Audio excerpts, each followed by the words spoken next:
What is up, everybody? Arm Wrestling Uncensored here. It's been a while since I've actually uploaded a video.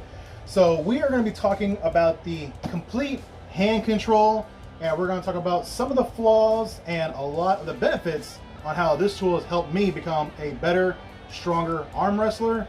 Let's get to it. If you've never seen one of these, look at that. It looks like a very fat, muscular hand. Now, the reason why I like this is because I am in the super heavyweights and I have a wide hand, but I have short fingers, fat sausage fingers, and a stubby thumb and everything. So I have a hard time capping anybody in the super heavyweights. But this allows me to get the best of both worlds. If someone does have a smaller, thinner hand than me, and I can cap comfortably and everything, which is very rare in the super heavyweights. So most of the time, this is whenever I'll actually grab onto the handle like this, which is usually what I'll do in most of my matches anyways. So it looks like, you know, a hand going over your hand. You can have some fun with it. You can do the thumbs down, hands down, and then go work your top roll, work back pressure.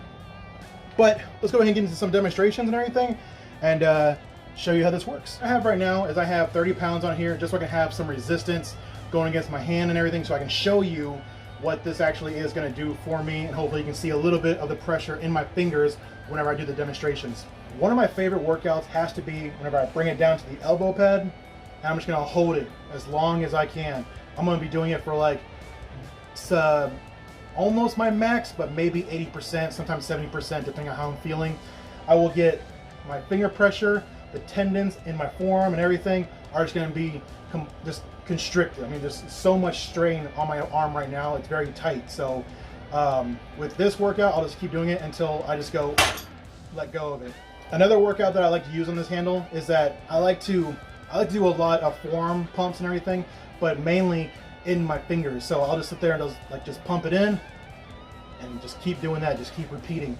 The only flaw about doing something like that, if you do it too much or go too far in like this, like a real deep hook, you let go of it, it's going into the palm of your hand.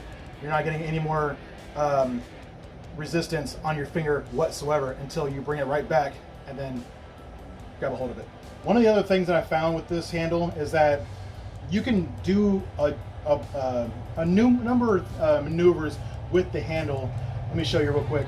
So for people who like to knife in and stuff like that, people want to do something like that and then, you know, shoulder roll you or something like that. If you were to hold on to it and like maybe you got someone in a hook, and as soon as you throw your shoulder in and you're trying to like maneuver yourself to where you're trying to knife in, the only problem with that with this handle is that the strap will rub very, very hard against your skin, and this is some rough material. It's heavy duty.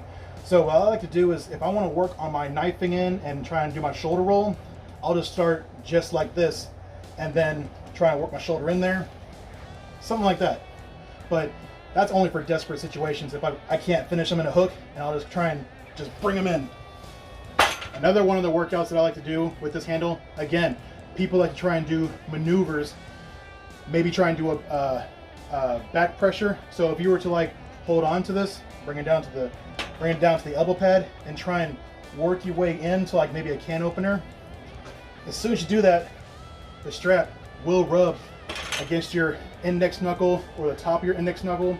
It's a little bit hard to control because it's not super smooth. I mean, this handle will move all over the place, but to me, this is more of a handle that you need to start in the position that you're looking for, because if you try and do a top roll and then work on your back pressure and stuff like that while you're in the center, you're gonna rub some skin off. So what I'll do is I'll just rotate my hand just like that, bring it down. I'm not having much of resistance on my finger, but it's just nice to have something to grab onto and then work on my back pressure, something like that.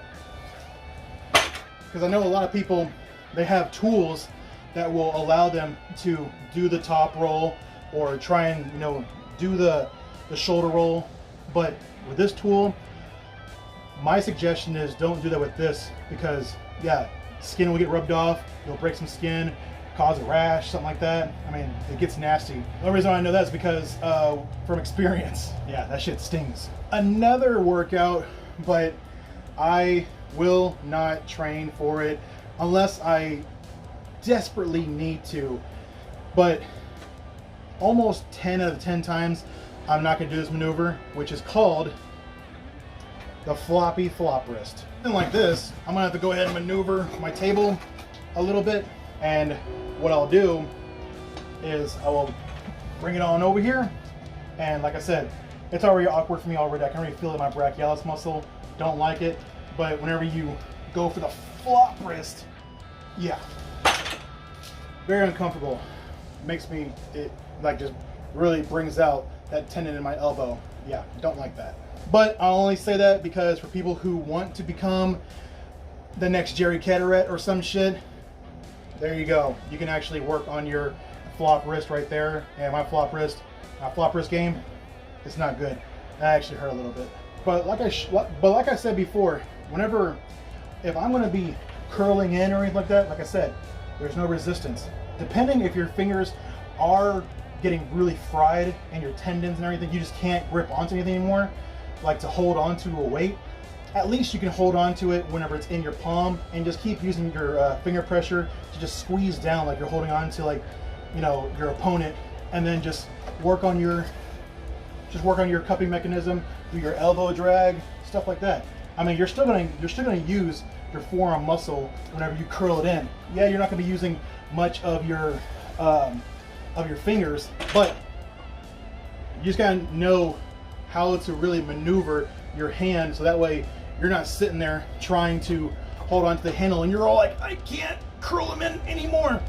That's okay. Just start in a curl and bring it on down. So that way you can get somewhat of like what, 10-20% of some strength in your finger, what's left in there. So that way you're not relying on your fingers to hold on to somebody. As long as you got them right here, just bring them down and you're good to go. Well, anyways, that about sums it up for this video. Hope you guys enjoyed it and everything. If you have any questions, let me know in the comment section. I have some tools here. I have some from Mazurenko that I'm going to be doing a video on as well.